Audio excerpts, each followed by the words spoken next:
Salut mes petits ananas, j'espère que vous allez bien, bonne année 2024, c'est la première vidéo de cette année. Et donc du coup on commence cette année 2024 par une vidéo présentation de 4 animés Isekai. Si vous voulez voir mes autres vidéos présentation, ce sera dans le lien en haut à droite, il y aura toute la playlist, donc j'ai fait pas mal de présentations d'animés. Je vais essayer de présenter évidemment dans ces vidéos, j'essaie de présenter des mangas ou des animés que je considère pas assez connus. Et bref, donc du coup, je perds pas plus de temps et puis je vous laisse avec la suite.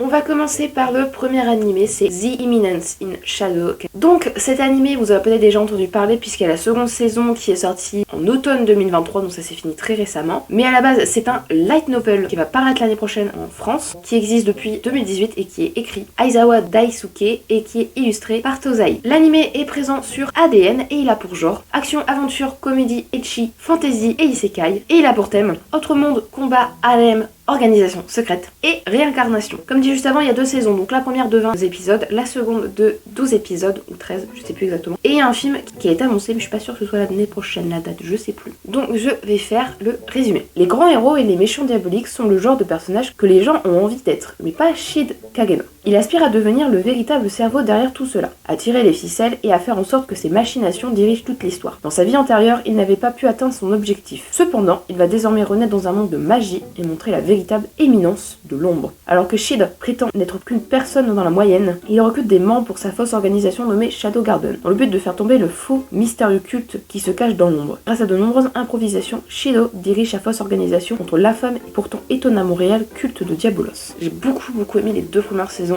Le fait que ce soit entre guillemets une fausse organisation, c'est très drôle, mais au final elle devient de... Au final, c'est quand même une fausse organisation à la base, mais au final on y croit vraiment, on dirait qu'elle est réelle, enfin elle est réelle. Là ils combattent quelque chose de faux mais qui s'avère un peu réel au final, enfin bref vous verrez par vous-même si vous regardez l'animé. Un très bon animé, j'ai beaucoup aimé, j'ai hâte qu'il y ait la suite. Et donc du coup on va passer au deuxième animé.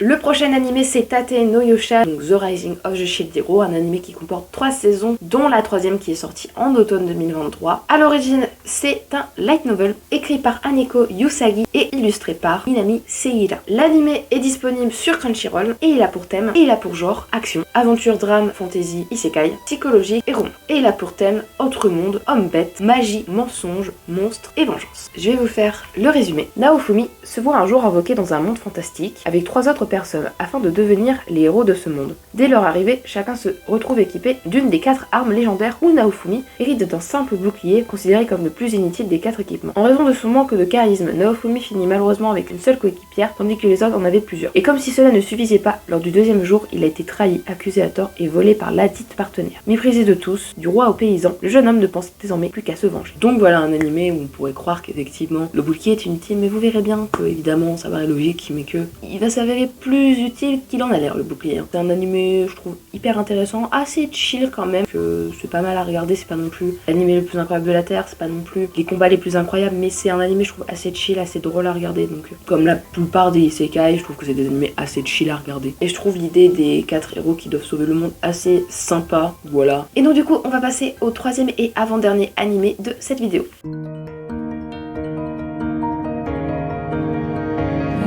Le 3e animé c'est Mushoku Tensei, donc un animé en 2 saisons et en 4 parties, donc chaque saison a eu 2 parties. Et la 2e partie est sortie en automne 2023 également. Les 2 parties sont sorties cette année 2023, la première qui était en été si je me trompe pas. À l'origine c'est également comme les 2 autres un light novel écrit par Rifuji no Magonote et illustré par Shiro Taka. L'animé quant à lui est disponible sur Crunchyroll et il a pour genre action, comédie, aventure, drame, ecchi, fantasy, isekai et romance. Et il a pour thème autre monde, magie et réincarnation. Voilà, donc je rappelle, l'animé est divisé en 4 parties d'à peu près une dizaine d'épisodes. Donc du coup, pour le résumé, je vais vous faire. L'histoire nous entraîne dans le quotidien d'un Nii qui vient d'être chassé de chez ses parents. Ayant le moral au plus bas, il pense au suicide jusqu'au jour où il aperçoit une ancienne camarade de classe sur le point de se faire renverser. D'un geste héroïque, il le pousse et se fait renverser à sa place. Suite à ça, il meurt, puis se retrouve réincarné dans un monde fantaisiste. Il se réincarne dans le corps d'un enfant du nom de Rudus Greyrat. Il est le fils d'un épée cycliste nommé Paul Greyrat et d'une ancienne aventurière nommée Zeni Greyrat. Bien décidé à faire quelque chose de sa nouvelle vie en tant que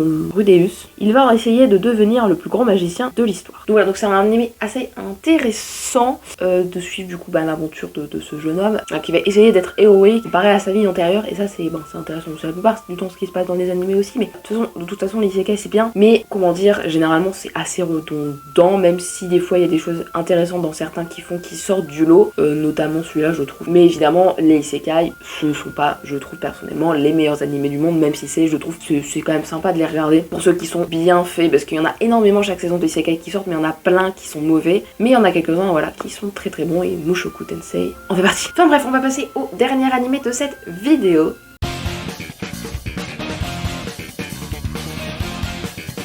Et donc du coup, le dernier, c'est je pense mon préféré de tous ceux que j'ai dit, c'est Konosubarashi Sekai, et j'ai plus le nom en entier en japonais, en gros c'est Konosuba, sois béni mon merveilleux. Cet animé comporte 2 saisons, un spin-off qui est sorti cette année et la 3e saison qui sort en printemps. Donc à la base c'est un light novel écrit par Akatsuki Natsume et illustré par Mishima Kurone, il est chez Meiad en France. L'animé est disponible sur Crunchyroll et il a pour genre aventure, comédie, fantasy, isekai et surnaturel, et il a pour thème autre monde, combat, dieu, déesse, démon et parodie. Et du coup, j'aime beaucoup celui-là puisqu'il y a énormément de touches humoristiques, énormément de what the fuck, ou ce qui fait qu'il est vraiment hyper sympa à regarder. Je vous fais résumer. La vie de Sato Kazuma. Voilà, donc je disais qu'il y a beaucoup de what the fuck, etc. Bon, déjà, il a pris la déesse à quoi avec lui, ils sont des incapables, donc il y a souvent beaucoup de scènes de n'importe quoi, tout simplement, où il se passe n'importe quoi, ou juste ils savent pas comment combattre. C'est très drôle, mais au final, ils arrivent quand même à combattre et s'en sortir, mais voilà, donc c'est je pense mon préféré de tous, avec ça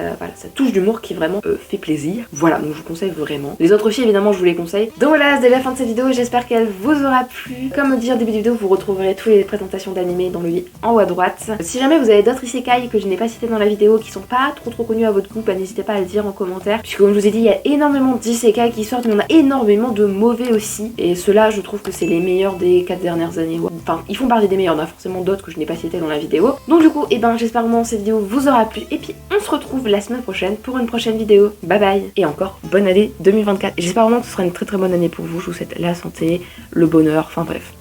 Bye bye.